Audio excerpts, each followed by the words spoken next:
विजयदशमी हिंदुओं के द्वारा मनाने वाला एक प्रमुख त्योहार है। यह त्योहार अक्टूबर के आसपास आने वाले अश्विन के चंद्र मास में आता है।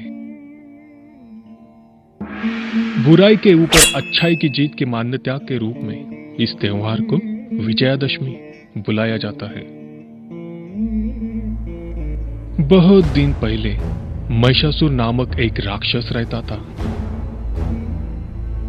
वह एक भैंस के रूप में पैदा हुआ था, इसीलिए उसको महिषासुर का नाम दिया था।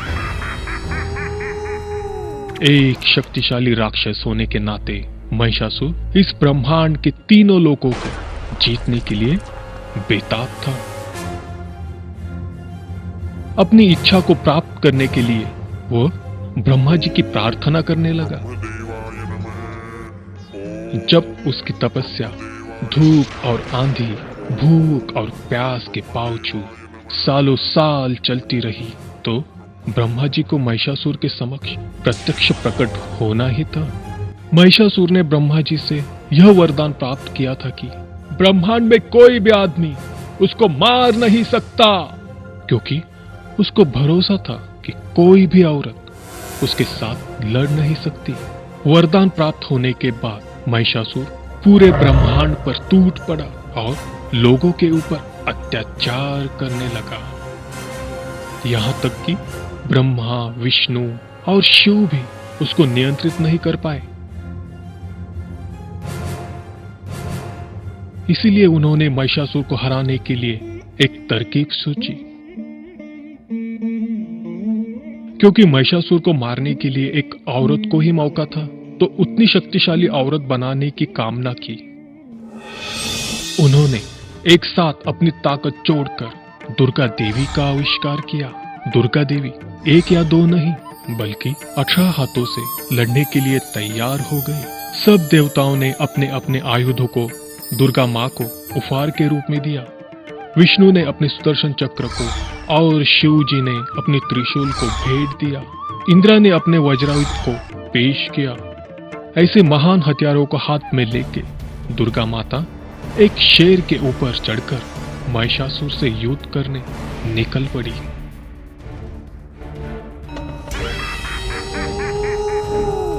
महिषासुर भी दुर्गा माता के चुनौती के लिए तैयार था। उन्होंने अपनी लाखों सैनिकों के साथ लेकर दुर्गा माता के ऊपर वार कर दिया। वो खुद शेर, हाथी और भैंस का रूप लेकर दुर्गा माता से लड़ा, लेकिन दुर्गा माता और उनके शेर ने महिषासुर की सेना को चूर चूर कर दिया। 9 दिनों तक चली इस भीषण लड़ाई के बाद अंत में दुर्गा मां ने महिषासुर का वध कर दिया। उस अवसर पर देवताओं के द्वारा शुरू की गई त्योहार विजयादशमी के रूप में अभी भी जारी है, क्योंकि यह युद्ध 9 दिनों तक चला। विजयादशमी का त्योहार का समय को नवरात्रि के नाम से बुलाया जाता है, और जैसे कि 10वें दिन पर विजय प्राप्त हुआ, इसको दशहरा के नाम से पुकारा जाता है। उत्सव के दिनों में दुर्गा मां को विभिन्न अवतारों और अलंकारों में पूजा करते हैं। दुनिया में जहाँ जहाँ दुर्गा मां की पूजा होती है, वहाँ वहाँ दशहरा को बहुत जोश से मनाया जाता है। इन दिनों पश्चिम बंगाल के हर गली में दुर्गा मां की मूर्तियों को रखा जाता है। मैसूर के चामुंडेश्वरी मंदिर में दशहरा को धूमधाम से मनाया जाता है। इस समय तेलंगाना में भी बतुकम्मा बोल के एक त्योहार मनाया जाता है, जहाँ पे देवी की रंग बिरंगी फूल और नाच गानों के साथ पूजा की जाती है। माना जाता है कि राम ने इसी दिन रावण को मारा था, इसलिए उत्तर भारत के लोग राम और रावण के बीच में हुई युद्ध घटनाओं को लेके रामलीला नाम के प्रदर्शन करते हैं। महाभारत के अनुसार पांडवों का अज्ञातवास भी इसी दिन पूरा हुआ था। उन्होंने शमी नामक एक पेड़ पर छिपे अपने हथियारों को इसी दिन वापस लिया था। इस अवसर को याद करते हुए लोग इस दिन शमी की पूजा भी करते हैं। और अब क्या आप जानते हैं कि राक्षस और देवता हमारे ही बीच में हैं? हमारे अंदर जो अच्छे गुण हैं, उसे ही दैवत्व माना जाता है, और जो बुरे विचार हैं, वही राक्षस का प्रतिरूप है। अगर हम अपने बुरे विचारों के लालच से विमुक्त होंगे, तो उसे ही असली विजयदशमी माना जाएगा। क्यों दोस्तों, पसंद आया ना?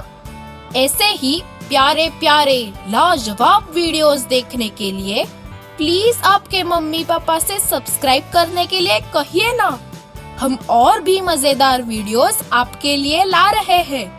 तब तक के लिए शुक्रिया, फिर मिलेंगे।